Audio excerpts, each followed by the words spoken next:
ஆப்கி அதாலத்தில் சுவாமி ராம்தேவ் மீது உள்ள குற்றச்சாட்டு. இவர் பெரிய பெரிய வாக்குறுதிகளை தருகிறார்.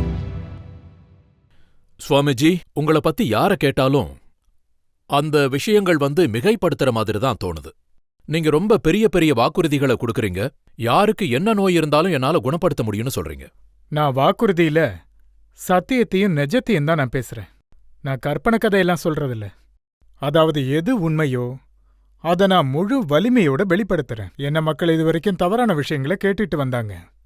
அதனால என் உண்மை அவங்களுக்கு பொய் மாதிரி தெரியுது. இதுவரைக்கும் அவங்க கேள்விப்பட்டது பிபி சரியாகாதுன்னு. பிபிக்கு வாழ்க்கை முழுக்க மாத்திரை சாப்பிடணும்னு சொல்றாங்க. நான் அதுக்கு நேர்மாறா சொல்றேன். ஹைப்பர் டென்ஷனை பர்மனண்டா கியூர் ஆக்க முடியும்.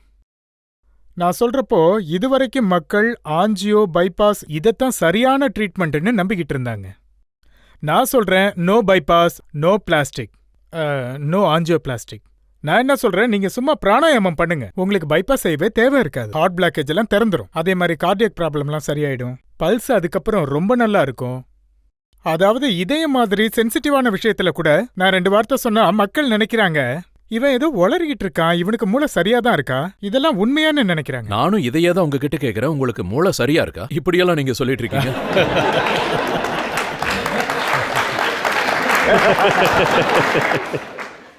சரி, யாராவது ஒருத்தர் ஒரு விஷயத்த முதல் முறையா சொன்னா, முதல் முறையா இந்த பூமி உருண்டையா இருக்குன்னு ஒருத்தர் சொன்னப்போ ஒருத்தர் சதுரமா இருக்குனாரு. மக்கள் அவங்கள தூக்குல போட்டுட்டாங்க. யாராவது முதல் முறையா உண்மையை வெளிப்படுத்தினா மக்களுக்கு அது தவறா தெரியுது. விஞ்ஞான விஷயத்துல கூட அப்படிதான் இருக்கு. சரியா? சயின்ஸ்ல பல வருஷமா நிறைய விஷயங்களை ரிசர்ச் பண்ணிருக்காங்க. அதுக்காக டாக்டர்ஸ் லட்சக்கணக்கில் பணம் வாங்கியிருக்காங்க. கோடிக்கணக்கான பணத்துல ஹாஸ்பிட்டல்ஸ் கட்டியிருக்காங்க. நீங்க இந்த மாதிரி விஷயங்களை ஒரே வார்த்தையில தவறுன்னு சொல்லிட முடியுமா? நான் பேசுற அறிவியல் என்னன்னா அது 200 கோடி வருட பழமையான அறிவியல். மருத்துவர்கள்லாம் இப்ப பேசுற அறிவியல் இருக்கே, அது WHO இன்ஸ்பயர் பண்ண 200 வருட அறிவியல் தான். இது ரொம்ப பெரிய விஷயம். ஆனா சுவாமிஜி, நீங்க வேர்ல்டு ஹெல்த் ஆர்கனைசேஷனுக்கு சேலஞ்ச் பண்றீங்க, அதுக்கு சவால் விடுறீங்க. இதுக்கு டாக்டர் கிட்டயோ WHO கிட்டயோ தான் கேட்கணும். ஒரு பேஷண்ட் உங்ககிட்ட வரான். அந்த பேஷண்ட் டாக்டர் கிட்ட சொல்றான், டாக்டர் சார் கொஞ்சம் பாருங்கன்னு. நான் அதை 3 சென்டென்ஸ்ல சொல்றேன். டாக்டர் சொல்வாரு, நீ உடம்பு சரியில்லாம இருந்த, அதனாலதான் டாக்டர் கிட்டே வந்திருக்காங்க. நல்லா இருக்கவங்க ஏன் போறாங்க? நீ நோயாளியா இருந்த, உனக்கு உடம்பு சரியில்லை, அதனால நீ மருந்து சாப்பிடணும். இந்த 2 விஷயம் சரி. ஆனா அந்த 3வது வார்த்தை என்னன்னா, நீ எப்பவும் நோயாளியாகவே தான் இருக்கணும், என்கிட்ட வந்துகிட்டே இருக்கணும், மாத்திரைய சாப்பிட்டுக்கிட்டே இருக்கணும். இப்ப நான் இதுக்கு எதிரா ரொம்ப தெளிவா சொல்றேன். நான் சொல்றேன், நீ நோயாளி இல்ல. இப்பவும் நீ நோயாளி இல்ல. இதுக்கப்புறமும் நீ நோயாளியா இருக்க மாட்ட. இப்போ இதுக்கு பின்னாடி ஒரு ஆதாரம் இருக்கு. சும்மா பேச்சுக்காக சொல்லல, நான் ஏதோ ஸ்பீச்சுக்காக சொல்ல வரல. இது வெறும் வார்த்தை மட்டும் இல்ல, மக்களுக்கு நான் செஞ்சு காட்டியிருக்கேன். அதாவது நாட்டுல 10 கோடி பேர் டயபெட்டிஸ் நோயாளிகளா இருக்காங்க. இன்னொரு 10 கோடி பேர் ஹைப்பர் டென்ஷன் நோயாளிகளா இருக்கலாம். நீங்க எல்லா மக்களையும் குணப்படுத்திட்டீங்கன்னா இந்த மருந்து தயாரிக்கிற கம்பெனிகளோட நிலைமை என்ன ஆகிறது? இந்த மருந்து தயாரிக்கிற ஃபேக்டரி ஓனர்ஸ் எல்லாம் எனக்கு டொனேஷன் கொடுக்கறாங்க, பதஞ்சலி மருந்து தயாரிக்க. நீங்க என்ன விரும்புறீங்கன்னு நான் அவங்க கிட்ட கேட்டேன். இந்த உலகத்துல ரொம்ப ஆபத்தான 2 பெரிய பிசினஸ் இருக்கு. ஒன்னு ஆயுதம், இன்னொன்னு மருந்து. நான் இந்த 2ஐயும் உலகத்துல இருந்து ஒழிக்கணும்னு நினைக்கிறேன். நீங்க எதுக்கு எனக்கு டொனேஷன் கொடுக்கறீங்கன்னு கேட்டேன். அதுக்கு அவங்க என்ன சொன்னாங்கன்னா, அவங்க எய்ம் என்னன்னா உலகத்தை ஆரோக்கியமா பாக்குறது தான். நான் புரிஞ்சுக்கிட்டது என்னன்னா, எந்த டாக்டர் உண்மையிலேயே மனித நேயத்தை நம்புறாங்களோ, உண்மையிலேயே மக்கள் நோயில்லாம இருக்கணும்னு நினைக்கிறாங்களோ, அவங்க எனக்கு எதிரியாவே இருக்க முடியாது, என்ன அவங்க திட்டவே முடியாது.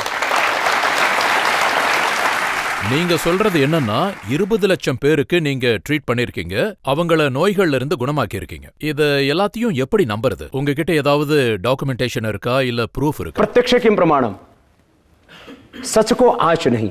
இங்க உட்கார்ந்திருக்கிற ஆடியன்ஸே ஒரு உதாரணமா எடுத்துக்கோங்க. நான் இப்பவே இவங்களுக்கு பிராணாயாமம் செய்ய கத்து கொடுக்கறேன். நீங்க வெயிட் மிஷின் கொண்டு வாங்க. வெயிட் மிஷின் எடுத்துட்டு வந்து இவங்க எல்லாரோட வெயிட்ட பாருங்க. உங்க முன்னாடியே 15 நிமிஷம் இவங்கள பிராணாயாமம் பண்ண வைக்கிறேன். அப்புறம் நீங்களே பாருங்க, 250 இருந்து 500 கிராம் வரைக்கும் எடை குறையும். சுவாமிஜி, டாக்டர்ஸ் கிட்ட நான் கேட்டேன். மெடிக்கல் சயின்ஸ் டாக்டர்ஸ் அவங்க என்ன சொல்றாங்கன்னா, ஒரு ஆளு தினமும் 2 கிலோ வெயிட்ட குறைச்சா ஒரு வாரத்துக்கு 14 கிலோ, அதுக்கப்புறம் அந்த மனுஷன் செத்துருவாங்க. 7 நாளுக்குள்ள நடக்கிறது தான் நான் சொல்றேன். முதல் நாள் பாத்தீங்கன்னா ஒருத்தருக்கு 1/2 கிலோ, இன்னொருத்தருக்கு 2 கிலோ குறையும். அடுத்த நாள் 1 கிலோ குறையும். 3வது நாள் 1/2 கிலோ குறையும். அதுக்கப்புறம் 250 கிராமுக்கு வந்துரும். நான் வந்து பாத்தீங்கன்னா 3ல இருந்து 6 மாசத்துக்குள்ள 25ல இருந்து 60 கிலோ வரைக்கும் 3-6 மாசத்துல 60 கிலோ குறைச்சிருக்கேன்.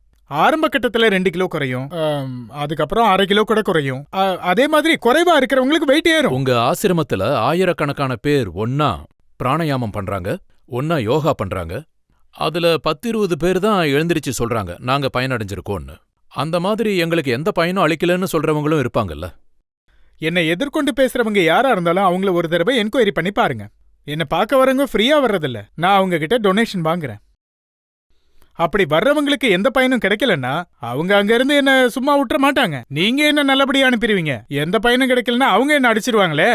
சுவாமிஜி, அதாவது பாத்தீங்கன்னா உங்க ட்ரீட்மெண்ட்ல ஒருத்தருக்கு எந்த பயனும் அளிக்கலன்னா, ஏதாவது ஒரு ஹார்ட் பேஷண்ட் கோவிந்தா கோவிந்தா ஆயிட்டாருன்னா, இல்ல டயபெட்டிஸ் பேஷண்ட்டுக்கு அது இன்னும் அதிகமாயிடுச்சுன்னா அவங்க போய் யார பிடிப்பாங்க? முதல் விஷயம் என்னன்னா, கோவிந்தா கோவிந்தான்னு யாராவது போறதா இருந்தாங்கன்னா அவரே இந்த உலகத்துல இருந்து எந்த சக்தியாலையும் காப்பாத்த முடியாது. ராம்தேவ் மட்டும் இல்ல, கடவுளே இறங்கி வந்தாலும் அவரை காப்பாத்தவே முடியாது.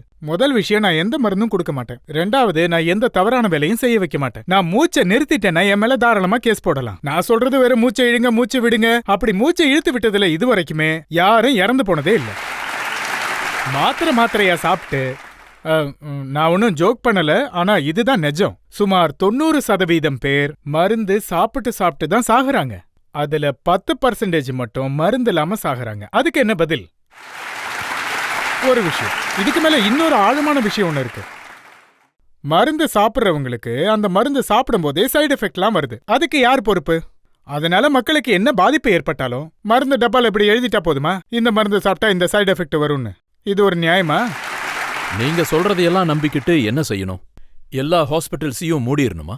அதாவது மருந்து தயாரிக்கிற கம்பெனிஸையும் மூடிரணுமா? இந்த நாட்டுல டாக்டர்ஸ் ஏற்கனவே ரொம்ப குறைவு. நாட்டோட மக்கள் தொகை 100 கோடிக்கு மேல இருக்கு. 50,000 நோயாளிகளுக்கு ஒரு டாக்டர் தான் இருக்காரு. 50,000 நோயாளிகளுக்கு ஒரு டாக்டர் தான் இருக்காரு. நான் யோகா சொல்லி கொடுக்கலன்னா மக்கள் செத்துருவாங்க. ஏன்னா 50,000 பேரை ஒரு டாக்டரால எப்படி பார்க்க முடியும்? 2வது விஷயம், ஒவ்வொரு 2வது ஆளும் நோயாளி தான். 2வதுன்னு சொன்னா நோயில்லாதவங்க எண்ணிக்கையில எண்ணக்கூடிய அளவு தான் இருக்காங்க.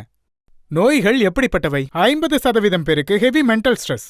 அதுக்கு மாடல் மெடிக்கல் சயின்ஸ்ல சரியான ட்ரீட்மெண்ட் இல்ல. 2வது விஷயம், 50% பெண்களுக்கு அனிமியா ப்ராப்ளம் இருக்கு, அனிமிக்கா இருக்காங்க. சுமார் 10 கோடி பேர் டயபெட்டிக் பேஷண்டா இருக்காங்க. 10 கோடி பேருக்கு பிபி இருக்கு.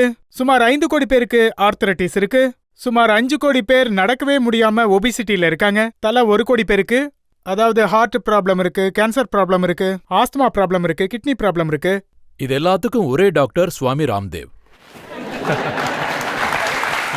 இல்ல, இங்க பாருங்க, நான் உயிரோட இருந்தா இந்த விஷயத்த செஞ்சு காட்டுவேன்.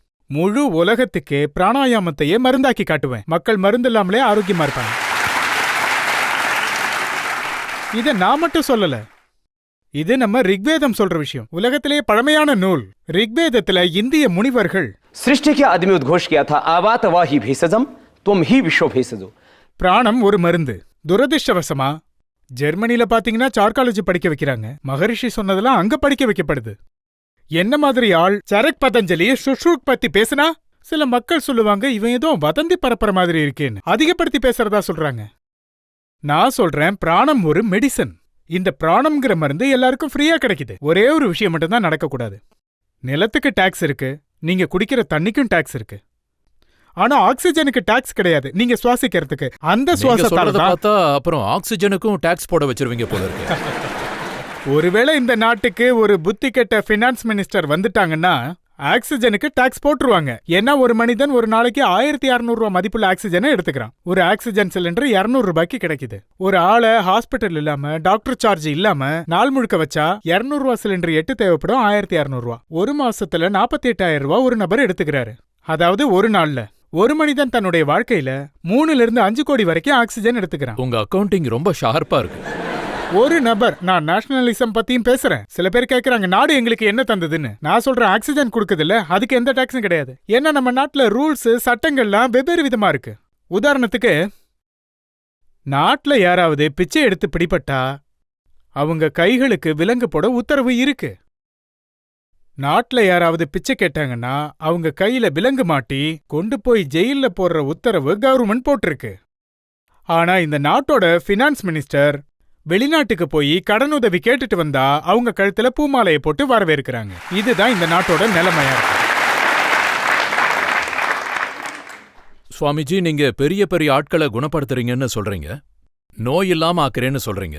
ஆனா நான் கேள்விப்பட்டது என்னன்னா, பிராணாயாமம் பண்ண பண்ண உங்க குடல் சுருங்கி ட்ரீட்மெண்ட்டுக்கு நீங்க நியூயார்க் போயிருக்கீங்க. உண்மையிலேயே என்னன்னா, மக்கள் ரொம்பவே யோசிக்கிறாங்க ராம்தேவை எப்படி அட்டாக் பண்ணலாம் அப்படின்னு.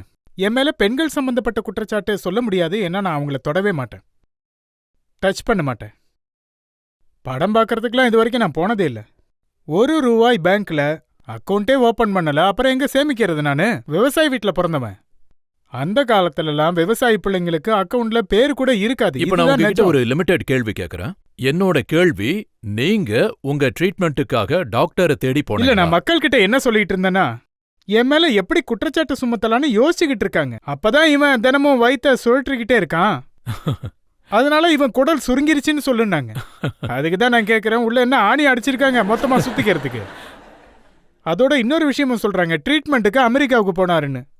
உண்மையை சொல்லணும்னா இந்த உலகம் தெரிஞ்சுக்கிட்டோம், நான் அமெரிக்கா பாலிசிஸ்க்கு ரொம்ப எதிரானவன். நான் குற்றவாளின்னு சதாம் ஹுசேனை சொல்ல மாட்டேன், புஷ்ஷை தான் குற்றவாளின்னு சொல்லுவேன். ஈராக் நாட்டை நாசமாக்கிட்டாரு.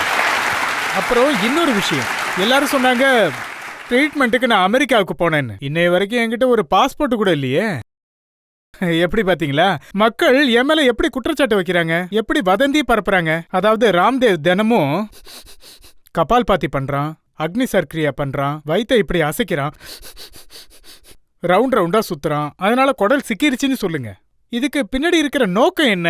இதோட நோக்கம் என்னன்னா, சில பேர் சதி செய்யறாங்க. அவங்க என்ன சொல்ல வர்றாங்கன்னா, அதாவது சுவாமி ராம்தேவ் அவனே ஒரு நோயாளி, அவன் எப்படி மக்களை குணப்படுத்துவான், இப்படிதான் அவங்க பரப்புறாங்க. இன்னொரு வதந்தி என்னன்னா, நீங்க டெல்லி அப்போலோ ஹாஸ்பிட்டல் அட்மிட் ஆயிட்டீங்க உங்க ஹார்ட் ட்ரீட்மெண்ட்டுக்காக. உண்மையிலே என்ன நடந்ததுன்னா, நான் ஹரித்வார்ல இருந்து ரேவாடியில இருக்கிற என் குருகுலத்துக்கு அங்க ஒரு பயணத்துக்காக போயிருந்தேன். ஹரித்வார்ல பாத்தீங்கன்னா வதந்திகள் கொஞ்சம் சீக்கிரமாவே பரவும்.